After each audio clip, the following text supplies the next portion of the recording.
तर अखेर 50 तासांनंतर भिगवणची ती मुलगी हजर झाली। रात्री उशिरा बारामती शहर पोलीस ठाण्यात तिला हजर केलं। सकाळी 10 वाजता मुलीला पुन्हा पोलीस ठाण्यात नेलं जाणार आहे। तर पोलीस ठाण्याबाहेर गोंधळाची शक्यता आहे। बारामती पोलीस अलर्ट मोडवर आल्याचंही पाहायला मिळतंय। या संदर्भात अधिक माहिती घेऊयात आमचे प्रतिनिधी नवनाथ बोरकर यांच्याकडून। नवनाथ, या मुलीला भिगवण पोलीस ठाण्यामध्ये हजर करण्यात आलंय का? काय अधिक तपशील?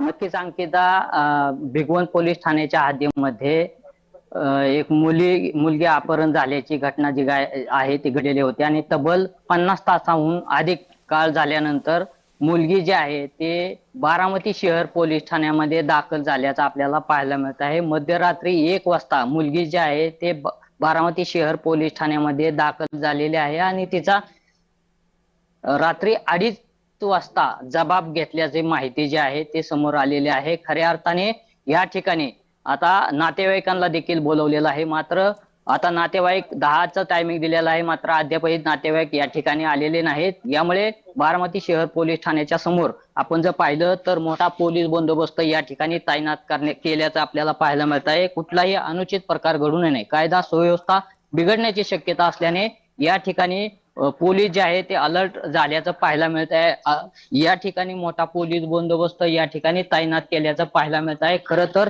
नातेवाईकांना लवकरात लवकर बोलवलेलं आहे, मात्र नातेवाईकांची मुलीची आई जी आहे ती आईची तब्येत बिघडल्यामुळे मुलीच्या आईला भिगवण येथील यशोदा हॉस्पिटलमध्ये दाखल करण्यात आलेलं आहे, उपचारासाठी दाखल करण्यात आलेलं आहे। यामुळे आता नेमकं नातेवाईक या बारामती शहर पोलीस ठाण्यामध्ये कधी येत आहेत याकडे सर्वांचं लक्ष लागलेलं आहे। आणि खरं तर आपण जर पाहिलं तर तब्बल 50 तासाहून अधिक वेळानंतर या ठिकाणी मुलगी जी आहे ते बारामती शहर पोलीस ठाण्यामध्ये दाखल झाल्याचं पाहायला मिळत आहे।